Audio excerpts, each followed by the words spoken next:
On those Dos Equis commercials, they have the most interesting man in the world. But today, I'm going to talk about someone who could actually possibly be one of the most interesting men in the world. Alcibiades, won't be the judge of that. Who was a general, orator, and politician during the Peloponnesian War. Okay. In my video on that war, I breezed through most of the second half of it for brevity's sake, but today, we'll slow right down and look just at what exactly went so horribly wrong with Athens through the lens of the incomparable Alcibiades. Now, Alcibiades is indisputably the most attractive man in the ancient world. That's a fact, and it's very important for the story. Okay. Basically, if you combine the attractiveness of George Clooney, Chris Evans, and Henry Cavill, you'll get Alcibiades on an off day, like when he's just gotten up in the morning. That's the kind of attractiveness we're talking about with this guy. Alcibiades also had a well-earned reputation for banging just about everybody, and he also had a terrible knack for convincing people to do really, really stupid things, as we'll see. Likely because of his dashing good looks and possible mind control powers. Alcibiades would go up to someone and say, "Hey, Stephanos, how's it going? Remember that time we banged last month? Not sure if you forgot, but I just wanted to remind you that I'm still totally gorgeous."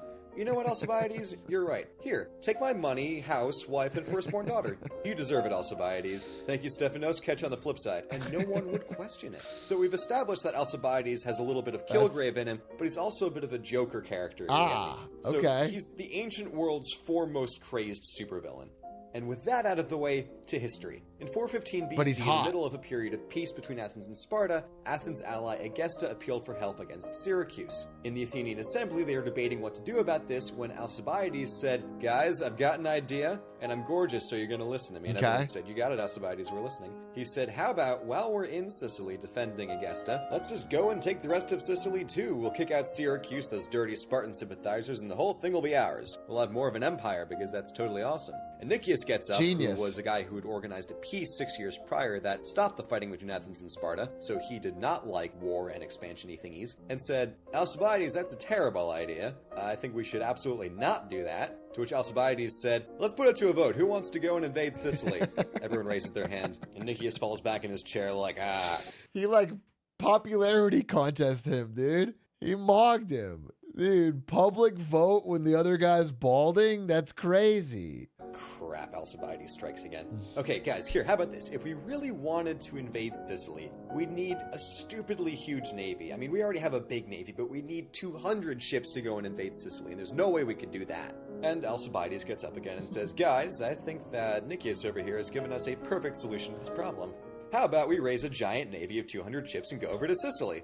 Raise your hand if you agree."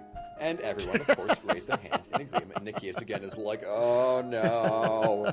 So Athens devoted the next 3 turns to production and assembled the biggest naval armada ever seen. Athens already had a huge navy, but this one was just absurd. However, a night shortly before the expedition was to leave, something curious happened to the Herms of Athens. The Herms were statues that were really just stone square torsos with a head and male genitals on them. It's the closest thing the Athenians had to... What? They just didn't do the body, but they added the nuts. If it was just the head, I get it, but why add the nuts and the scrot? Why add the fucking pubes? Where torsos with a head and male genitals on them. It's the closest thing the Athenians had to minimalist art, although I feel like the Herms might find that offensive.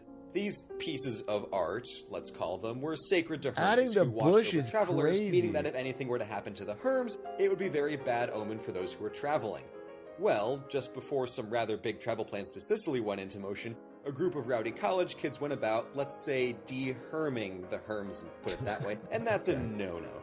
The next morning, Athens was up in arms about what is now called the Hermacopid conspiracy, and wanted to figure out who was responsible. For some reason, Alcibiades was implicated in the treachery and accused of colluding in the conspiracy, which, if you think about it for more than 2 seconds, makes 0 sense. Alcibiades was the guy who pushed the idea of the expedition in the first place, so why would he then turn around and try to sabotage nuts off? Admittedly, in the context of his character, as we'll see later on, it makes perfect sense, but right now, it's kinda weird. So, fine, whatever.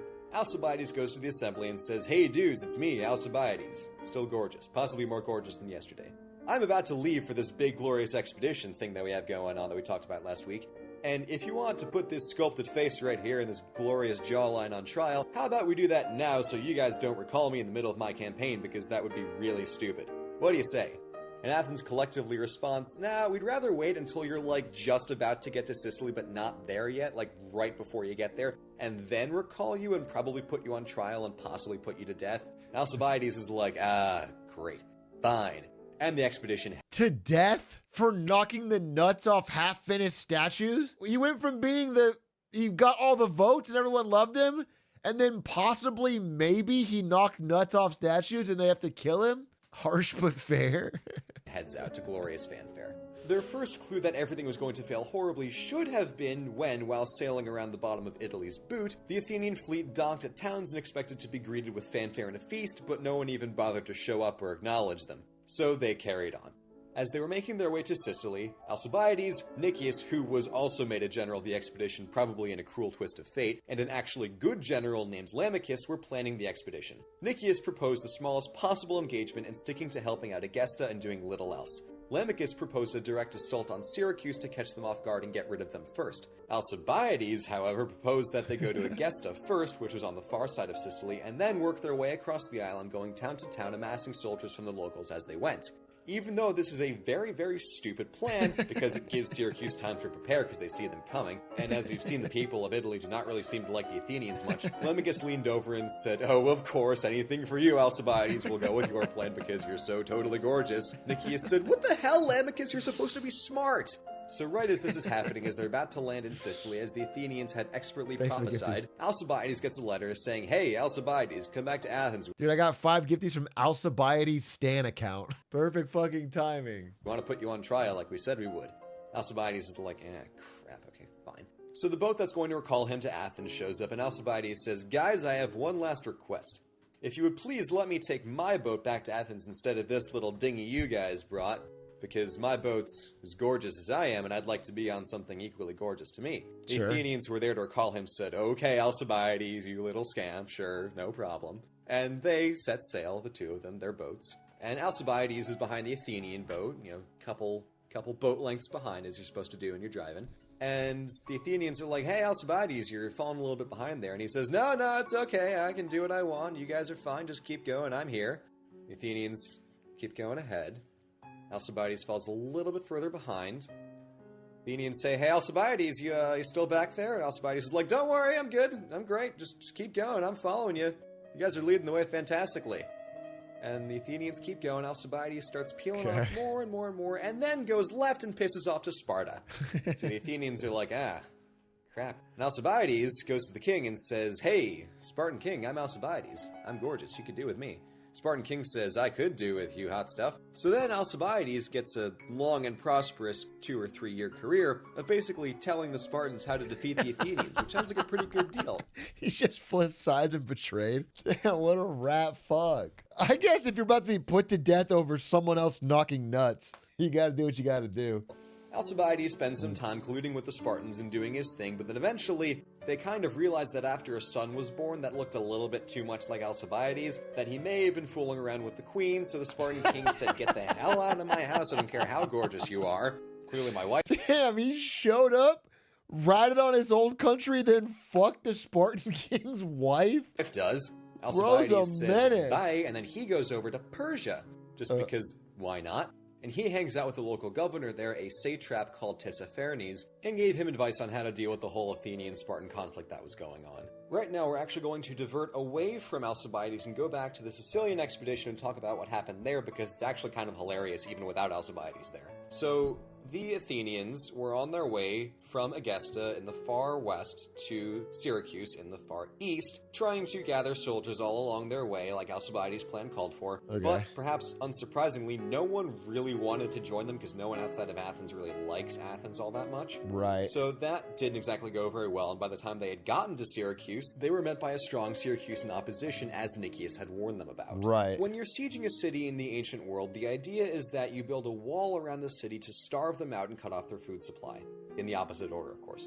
And when the Athenians tried to do that with Syracuse, they kind of failed horribly because the Syracusans were crafty and clever. So as the Athenians were building their wall across, the Syracusans shot out a perpendicular counterwall to basically stop their wall from going any further. This happened 3 more times, hilariously, until Lamachus actually died in the battle, and then it gets sad. That's it becomes so hilarious goated. again later, but for now it's sad. So the wall war was lost, and the Athenians went back to try and figure out what to do, since the Syracusans still had access to outside food. At this point, it's funny. I've been watching some pro AoE 2 players, and there was a guy that did that, where some guy walled himself in to try and tech up, and then the other guy built a wall like 1-to-1 around his wall, walling him in, and then took the rest of the map and all the resources. He walled in his wall, and it was like, all right, I'm not coming in. You could just stay in there. That shit was goated. At this point, Nicias was quite sick because he was staying in a nearby swamp, and he sent a letter to Athens seeking help and asking for him to be relieved because he was sick and kind of dying. The Athenians heard him loud and clear and sent a response saying, "What's that? You want us to send you more troops and keep you where you are? Don't worry, Nicias, we got you, buddy." So they sent another general after the other two either died or left, and this guy Demosthenes shows up. This guy's deal was always doing night attacks. Whether or not it worked, he loved to do it. Love that. His first brilliant plan upon showing up was to capture the strategic position of Epipolae, which was a hill outside of Syracuse. To make sure that the Athenian side didn't accidentally kill itself in the confusion and nighttime-ness, they came up with a code word which I can only presume was marshmallow. So they would be able to say marshmallow to each other and know that they were on the same side. Now, a slight, massive problem here was that the Athenians were fighting alongside Argives from Argos. Argives are Dorian. Syracusans are also Dorian. The Athenians are Ionian, which are different dialects of Greek. Now, when the Argives were getting ready for battle, they did their typical Dorian war chant. The Athenians, of course, freaked the hell out because upon hearing Dorian dialect and a war chant conspicuously close to their camp, they think, oh my god, the Syracusans have infiltrated us, we're gonna die, we need to go kill those guys. Forgetting that they have Argives right there, but I guess that kind of slips your mind in the middle of a nighttime assault. So things go wrong. They fought their own. The Athenians are stabbing the ever-loving hell out of these poor Argives who are screaming, "Marshmallow, marshmallow, don't kill me, marshmallow, please, marshmallow, oh god, my spleen." And the Syracusans over on the other side of the hill are like, "Hey, Stephanos, do you think that marshmallow thing is it's a code word? They're saying it as if to convey, I'm on your side, please don't stab me. Oh my god, why'd you stab me?" But then it seems like maybe if we use that code word, we can sneakily murder all of them. So they did, and they walked through the Athenian camp whispering, "Hey, marshmallow, stab. Marshmallow, stab, stab." Going around whispering marshmallow and murdering everybody. So the Syracusans are killing the Athenians and the Argives. The Athenians are killing the Argives, and the Argives are patiently, not so patiently, getting murdered. So the whole experiment kind of falls apart, but that's what happens when you kill your own people thinking there's someone else. Life lessons, kids. What in hell? So at this point, the Athenians are starting to think maybe we should just get out of here and cut our losses. But at that moment, the Spartans show up and sort of blockade in with the help of the Syracusan fleet all of the Athenian ships. They fight a naval. They built a harbor barrier. That's fucking crazy. You're trapped in here with me. They pulled a fucking what's the guy from Watchmen?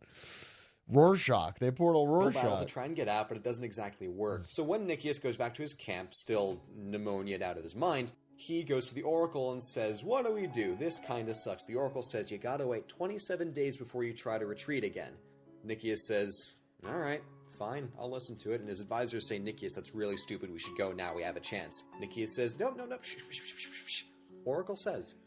And they're like, "Wait, where's the hot guy?" And they do, but I'm getting there. Don't get ahead of me.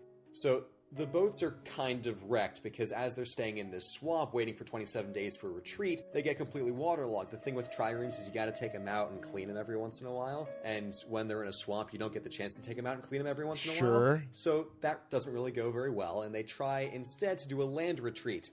Remember, kids, Sicily is an island. So you can probably figure out where this one's going. The sad plot twist is that the Athenians were not Jesus, so they couldn't just walk over the water and escape the whole island.